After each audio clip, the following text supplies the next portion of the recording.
What's up guys, my name's Seth, you're watching Petrol 360, and today we found the one.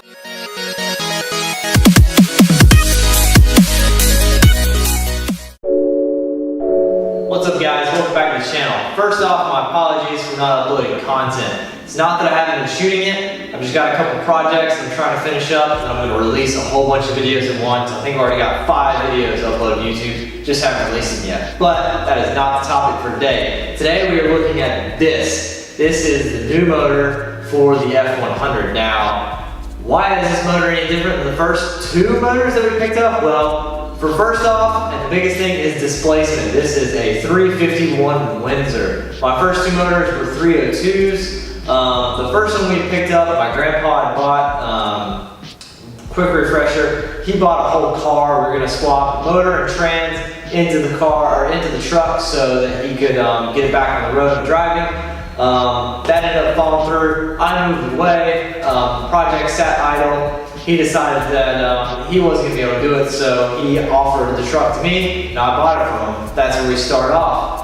I decided I didn't want to use 302 with a flat tappet cam and automatic transmission, so sold those. And then as stuff progressed, I decided, well, I do want to use a small block Ford, but I want to use a 5-speed. So I bought another 302 and saw that in the videos. We tore it down. It was garbage.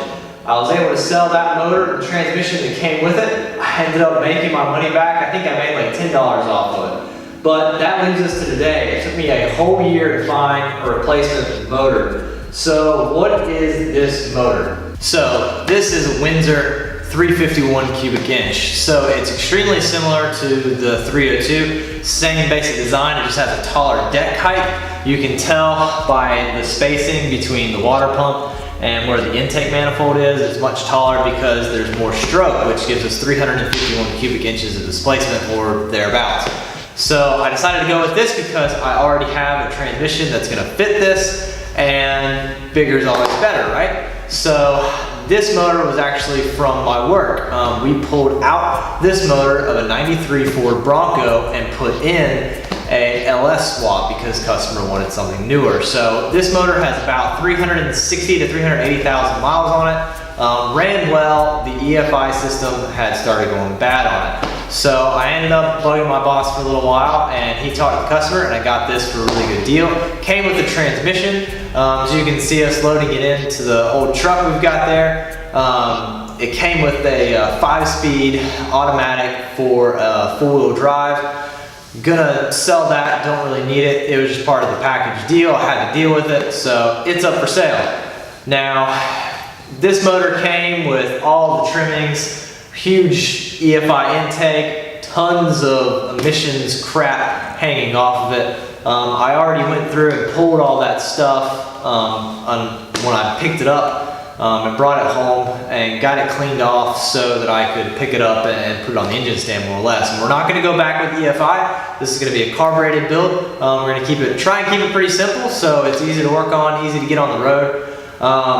Now, I was expecting this motor to be a roller motor. In 1993, they switched from flat tappet cam to a roller cam. I pulled off the intake, went ahead and pulled valve covers and pulled one of the lifters out, and to my surprise, it was a flat tappet. So, doing some more research, 1993 and a half is when they started going to roller cams. This is obviously a early 1993, but it's not a huge deal.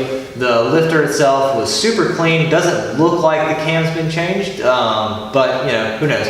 I probably will do a cam swap, but you know, that's all way down the road. So this is where we're at now. This is a bare block, mostly stock motor. We're not gonna go crazy with it. I'm not gonna rebuild it. Don't see a reason to yet. When I drop the oil pan, we might find something that leads us to believe that we need to go ahead and rebuild it, but we're not gonna do that right now. So I haven't been doing nothing to it. It's all stripped down right now, and that's because I've been going through and prepping all the other parts. So a lot of cleaning and painting and a whole lot of powder coating all the front end accessories. So let's check that out now. Bam! There it is. Already so much better. So let's take a closer look. All right, so the first thing that jumps right out at you is the valve covers. These, some of you will recognize, are the valve covers that came on our last motor, the last 302. So went ahead, rubbed them down with a Scotch-Brite pad and got them cleaned up a little bit, and then just clear coated them. Don't know how long it'll last, but it looks really cool like that. So we're gonna try it and see if it stays on there. Next is all the pulley brackets and everything. Went ahead and powder coated the brackets, this machine gray. Looks really good. It's gonna be so much easier to actually clean this and keep it looking nice. Bare aluminum just tends to get nasty after a while. So those are really nice. We've got power steering pump's gonna live here. AC compressor did live up there. Wouldn't mind getting one day, but that's in the plans later. Then our alternator sits on top right here, and it had a smog pump down below it, which we deleted. Then looking down in the center, went ahead and powder coated the water pump pulley and the main crank pulley black. So all that front end stuff is gonna look nice for such a long time. So that's about where we're at now. I still need to get intake manifold. I think I have a carburetor, a Holley 650 double pumper I'm gonna put on top of this thing. I've also been thinking about powder coating the oil pan. We're gonna pull that and do some gaskets and stuff like that. Thinking about powder coating that so it'll stay nice and won't flake off like it is right now. Then probably I was thinking about maybe doing the water pump as well. I'm gonna swap that out with a new one. I've got a new one already. It's a cast iron one though. I might go ahead and order an aluminum one just for a little bit of lightness. And then thinking about going ahead and doing the timing chain cover as well. Go ahead and get that gray to match. So much easier to clean this. Powder coat is awesome. So yeah, takes a look at the new motor. Alright guys, and that kind of brings you up to date on the F100 project. Really looking forward to this new motor, bringing some new life into the project for sure. Haven't done much of it over the past year, although I've got some new parts hiding underneath my workbench over there that are a pretty big deal. Waiting on a couple things in the garage to get done before I can really mess with those. So make sure to keep up to date whenever I start talking about those. But thanks for watching the video, guys. Like I said, I've got more videos on the way. I think I've got 3 major projects going on right now, including this one. So those videos, I'm shooting those in conjunction with this. Those are gonna come very soon. If you wanna see what's going on, what I haven't posted to YouTube yet, make sure to follow me on Instagram at Petrol360. I'm also on Facebook. I'll post stuff on there every once in a while as well. So thanks for watching, guys. If you like the video, hit the thumbs up, and if you want to see more of it, hit subscribe.